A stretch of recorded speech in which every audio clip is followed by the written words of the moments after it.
ಸ್ಯಾಂಡಲ್ವುಡ್ನ ಸಾಹಸ ಸಿಂಹ ಡಾಕ್ಟರ್ ವಿಷ್ಣುವರ್ಧನ್ ಅವರ ಸಮಾಧಿಯನ್ನು ರಾತ್ರೋರಾತ್ರಿ ನೆಲಸಮ ಮಾಡಿದ್ದಕ್ಕೆ ಈಗ ಅಭಿಮಾನಿಗಳು ಆಕ್ರೋಶವನ್ನು ಹೊರಹಾಕ್ತಿದ್ದಾರೆ. ಅದರ ಜೊತೆಗೆ ಚಂದನವನದ ನಟನಟಿಯರು ಸಹ ಈ ಘಟನೆಯನ್ನು ಈಗ ಖಂಡಿಸ್ತಾ ಇದ್ದಾರೆ. ವಿಷ್ಣು ಸಮಾಧಿ ತೆರವು ವಿಚಾರ ನೋವಾಗ್ತಾ ಇದೆ ಅಂಥೇಳಿ ಸುಧಾರಾಣಿ ಹೇಳಿದರೆ, ಸಮಾಧಿ ಅನ್ನೋದು ಬರೀ ಜಾಗವಲ್ಲ, ಆ ಜಾಗದಲ್ಲಿ ನಮಗೆ ಭಾವನಾತ್ಮಕ ನಂಟಿರುತ್ತೆ. ಕಾನೂನು ಹೋರಾಟ ನಡೀತಾ ಇರೋದ್ರಿಂದ ನಾವೇನೂ ಕೂಡ ಮಾತಾಡೋಕ್ಕಾಗಲ್ಲ ಅಂಥೇಳಿ ನಟಿ ಶ್ರುತಿ ಅವರು ಪ್ರತಿಕ್ರಿಯಿಸಿದ್ದಾರೆ. ಇನ್ನು ನಿರ್ದೇಶಕ ತರುಣ್ ಸುಧೀರ್ ಮಾತನಾಡಿದ್ದಾರೆ. ವಿಷ್ಣುದಾದ ನಮ್ಮ ಹೃದಯದಲ್ಲಿದ್ದಾರೆ ಅಂತ ಹೇಳಿದರು. ಈತ ನಟ ಧ್ರುವ ಸರ್ಜಾ ಸಾಮಾಜಿಕ ಜಾಲತಾಣ ಎಕ್ಸ್ನಲ್ಲಿ ಪೋಸ್ಟ್ ಮಾಡಿದ್ದು, ಸಾಧಕನಿಗೆ ಸಾವಿಲ್ಲ, ಕಲೆಗೂ ಸಾವಿಲ್ಲ, ವಿಷ್ಣು ಅಪ್ಪಾಜಿ ಅಜರಾಮರ, ಕೋಟ್ಯಾಂತರ ಕನ್ನಡಿಗರ ಹೃದಯದಲ್ಲಿ ಗುಡಿ ಕಟ್ಟಿರುವ ವ್ಯಕ್ತಿಗೆ ಸ್ಮಾರಕ ಯಾಕೆ ಬೇಕು ಅಂಥೇಳಿ ತಮ್ಮ ನೋವನ್ನು ತೋಡ್ಕೊಂಡಿದ್ದಾರೆ. ಆದರೂ ಇಂತಹ ಒಬ್ಬ ಸಾಧಕನಿಗೆ ಈ ರೀತಿಯ ಅಪಮಾನ ಸರಿಯಲ್ಲ ಅಂತ ಹೇಳಿದ್ದಾರೆ.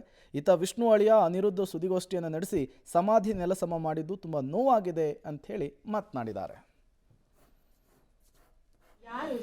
ನನಗೆ ಗೊತ್ತಿಲ್ಲ ಇದು ದುರಂತ ಇದು ದುರಂತ.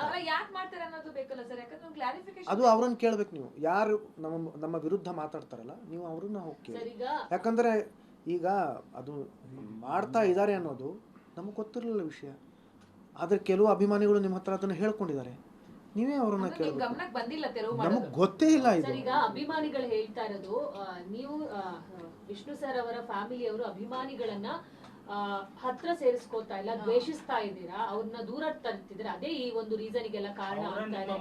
ಮಧ್ಯದಲ್ಲಿ ಆಗ್ತಾ ಇಲ್ಲ, ಕಿಕ್ಕಾಟ ಇದೆ ಅಭಿಮಾನಿಗಳ ವಿಷ್ಣು ಕುಟುಂಬದವರ. ಕಲಾವಿದನಾಗಿ ಅಲ್ಲ, ಮೊದಲನೇದಾಗಿ ನಾನೊಬ್ಬ ವಿಷ್ಣು ಸರ್ ಅಭಿಮಾನಿ. ಸೊ ವಿಷ್ಣು ಸರ್ ಅಭಿಮಾನಿಯಾಗಿ ಎಲ್ಲ ಕೋಟ್ಯಾಂತರ ಅಭಿಮಾನಿಗಳಿದ್ದಾರೆ. ಅವರೆಲ್ಲರಲ್ಲೂ ನಾನು ಕೇಳ್ಕೊಳ್ಳೋದೇನು ಅಂದರೆ, ಸಮಾಧಿ ಕಟ್ಟೋದು ಸತ್ತವ್ರಿಗೆ, ಸೊ ಅವ್ರಿಗಲ್ಲ. ನಾವು ಸಮಾಧಿ ನೋಡಿದಾಗ ದುಃಖ ಆಗುತ್ತೆ, ಆದರೆ ಅವ್ರ ಸಿನಿಮಾಗಳು ನೋಡಿದಾಗ ಸಂತೋಷ ಆಗುತ್ತೆ. ಸೊ ಹಾಗಾಗಿ ವಿಷ್ಣು ಸರ್ ಯಾವತ್ತೂ ಸತ್ತಿಲ್ಲ. ಅವರು ನಮ್ಮಂಥ ನಿಮ್ಮಂಥ ಕೋಟ್ಯಾಂತರ ಜನ ಅಭಿಮಾನಿಗಳ ಎದೆಯಲ್ಲಿ ಯಾವತ್ತು. ಈ ಪ್ರಕರಣ ಕೋರ್ಟ್ ಮೆಟ್ಲಿಗೆ ಹೋಯ್ತು ಅನ್ನೋದೇ ತುಂಬ ನಮಗೆ ಬೇಜಾರಿನ ಸಂಗತಿ. ಯಾಕಂದರೆ ವಿಷ್ಣು ಸರ್ ಎಂಥ ದೊಡ್ಡ ಲೆಜೆಂಡ್ರಿ ಅಂದರೆ, ನಾವು ಮಣ್ಣಾಗಿ ಹೋದ್ರೂ ಅವ್ರ ನೆನಪು ಮಣ್ಣಾಗಲ್ಲ. ಇವತ್ತು ಅವ್ರನ್ನ ಮಣ್ಣು ಮಾಡಿರೋ ಜಾಗದ ಬಗ್ಗೆ ಇಷ್ಟೊಂದು ಮಾತುಗಳು ನಡೆಯುತ್ತೆ, ಇಷ್ಟೊಂದು ಗೊಂದಲಗಳು, ಇಷ್ಟು ವರ್ಷಗಳು.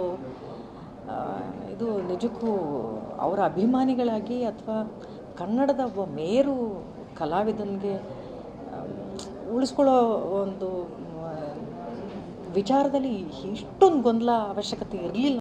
ಇದು ಮೊದಲಿಂದ ಇದ್ರದ್ದೊಂದು ಏನಂತಾರೆ, ಈ ಒಂದು ಗಲಾಟೆ ನಡೀತಾ ಬಂದಿದೆ. ಇದಕ್ಕೆ ಯಾವಾಗಲಾದರೂ ಒಂದು ಪರಿಹಾರ ಸಿಗುತ್ತೆ ಅನ್ನೋ ಒಂದು ಹೋಪ್ಸ್ ಇತ್ತು. ಬಟ್ ಈ ಥರ ಆಗಿರೋದು ನಿಜವಾಗ್ಲೂ ತುಂಬ ಬೇಸರದ ಸಂಗತಿ. ಇದಕ್ಕೆ ಖಂಡಿತವಾಗ್ಲೂ ನ್ಯಾಯ ಸಿಗಲೇಬೇಕು. ಅಟ್ಲೀಸ್ಟ್ ಒಂದು ಡೀಸೆಂಟ್ ಕ್ಲೋಸರ್ ಸಿಗಬೇಕು. ಇದ್ರ ಬಗ್ಗೆ ಹೇಳೋದಕ್ಕೆ ಕಷ್ಟ, ಯಾಕೆಂದರೆ ಅದ್ರ ನನಗೆ ಪರ್ಸ್ನಲಿ ನನಗೆ ದಾದಾ ಇಲ್ಲಿದ್ದಾರೆ. ನಾನು ಅವ್ರನ್ನ ಇಲ್ಲಿ ಇಟ್ಕೊಂಡು ನಾನು ಇಲ್ಲೇ ಅವ್ರನ್ನ ಪೂಜಿಸ್ತೀನಿ, ನಾನು ಇಲ್ಲ ಅವ್ರನ್ನ ಗೌರವಿಸ್ತೀನಿ. ಒಂದು ಜಾಗ, ಒಂದು ಯಾವುದೋ ಒಂದು ಇದಕ್ಕೋಸ್ಕರ ಅವರ ಸ್ಥಾನನ ಅಲ್ಲಿ ಎಲ್ಲಿಂದೋ ತೊಗೊಂಬಂದು ಕೆಳಗಡೆ ಇಡೋಕೆ ನಾನು ಖಂಡಿತವಾಗಿ ನನಗೆ ಇಷ್ಟ ಇಲ್ಲ ಅದು. ಹಾಗಾಗಿ ಅದೊಂದು ಕೋರ್ಟ್ ಆರ್ಡರ್ ಅಂತಂದರೆ ನಾವೆಲ್ಲ ರೆಸ್ಪೆಕ್ಟ್ ಮಾಡಲೇಬೇಕು. ನಾನು ಅದ್ರ ಬಗ್ಗೆ ಕಮೆಂಟು ಮಾಡೋಕ್ಕಾಗಲ್ಲ, ಅದ್ರ ಬಗ್ಗೆ ಮಾತಾಡೋಕ್ಕಾಗಲ್ಲ.